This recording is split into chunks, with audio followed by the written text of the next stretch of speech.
Hello everyone and welcome back to another tutorial. In this tutorial we'll show a real-life application of a use for the ACCS RTM Solver. The model for this tutorial will be found in the description, and to import this into Ansys we first need to drag and drop an external model here. You can find the external model on the left toolbox on the side, and then we'll set up as so, defining the file location and setting the unit system. So for the unit system, we'll set it to millimeter ton. And we also want to uncheck the check valid block CDB file option. Now we can exit out of it and drag and drop our RTM module into the project. Then we just set up the connection like so. After this, you want to double click on engineering data and delete the structural steel that will be there by default. And now we want to add our own fabrics in from our data sources. So for this, I'm going to select the RTM fabric and the RTM resin with constant viscosity. Now heading back to engineering data, we want to duplicate the RTM fabric twice so that we have 3 overall RTM fabrics. This is as we're going to have 3 different materials for this model, one for the pipe, one for the infusion mesh, and one for the laminate. I'll describe more of the model when we head into mechanical. Now we'll rename these. So I'll rename this one to RTM infusion mesh. And I'll rename this one to RTM pipe. And we'll also change the colors to make it more clear. There we go. So we can see for the fabric, it is set to 9.47 e to the minus 11. So for the infusion mesh, we want this to be quite a bit more permeable than that. So we'll set it to e to the minus 9. Well, in all directions for the permeability. And then for the pipe, we want it to be even more permeable, so we'll set it to e to the minus 5. Perfect. Now we have our materials, we can head to project. Let's check the units. So the units are set also to millimeter tons for the project as a whole. Perfect.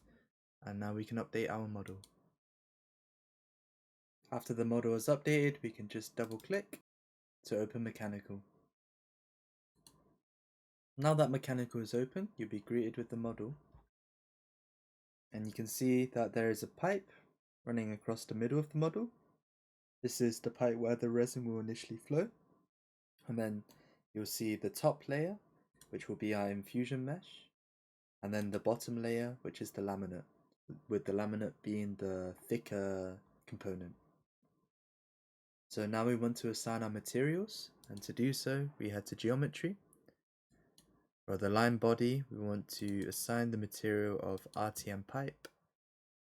For the solid body, we want to assign the material, for solid body 1, we want to assign the material RTM infusion mesh. And for solid body 2, we want to assign the material RTM fabric, as this will be our laminate. And then you'll notice there's a question mark next to the line body. This is because we need to define a cross section. To do that, we right click on model, then insert and cross section, and we want a circular tube cross section. Perfect. We can just leave the dimensions as default, 10mm by 20mm, that's fine. And then we want to assign our cross section here to the circular tube section. Perfect. Now that you've assigned the materials and a cross section for the geometry, we can pick a resin. Now we've only selected one resin in the engineering data, so we'll just set it as the RTM resin with constant viscosity here. We'll set the number of cores used by the solver to 0, so it automatically picks the maximum number of cores. And we'll set the result step increment to 20, let's say. Now that we've done all of our analysis parameters, we can start assigning our node mergers. Now, node mergers are very important for models with separate bodies, As with the RTM solver, the flow travels through the node connections.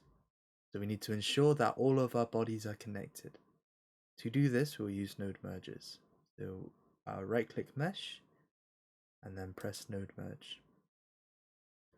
Now the first one will be quite easy. We'll set the primary geometry as the face of the infusion mesh, and the second geometry as the edge that is the line body or our pipe.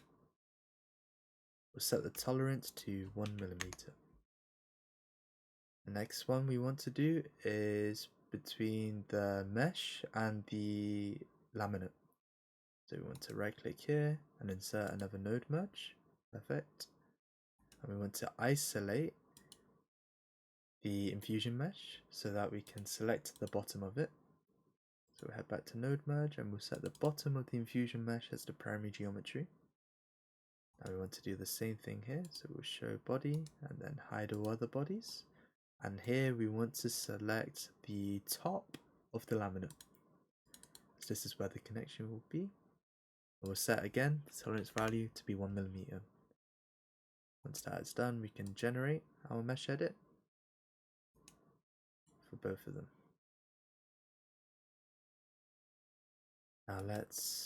Now that the mesh edit is complete, we can assign our loads. So the first load I want will be the pressure inlet. So for the pressure inlet, we'll set it as, if we just show the bodies again,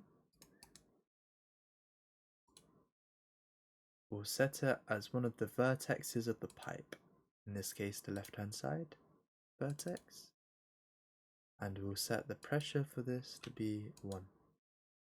This will be in megapascals because it's millimeter tons. Now for our outlet, if we just right click and select the outlet from this menu here, we want to set it as the 4 corners at the bottom of the laminate. We'll apply. Perfect. So we've assigned our pressure inlet, we've also assigned our outlet. Now that we've done this, everything's nearly complete. We just need to pick what results we want to see after the simulation is done. And in this case, I want to see the fill result. Perfect. And we just right click and press solve. Once the solver has finished solving, we can click on the fill result. In the fill result, we can see how the flow front progresses throughout the simulation, and we will have the tabular data on the right and the animation on the left. For the animation, if I just put it to the distributed one first, it allows you to see the progression of the fill as the model progresses in a nice visual format. We can see that the pipe fills up very quickly, distributing the resin to the infusion mesh, which then distributes the resin to the composite as a whole, the laminate. Now if we change the animation style to a result set animation, we can see this more clearly. The pipe fills up very quickly initially, and then the infusion mesh fills up next. And you can see while the infusion mesh is filling up, the through thickness of the laminate is being slowly filled with resin as well. That's it for today's video. Thank you for watching.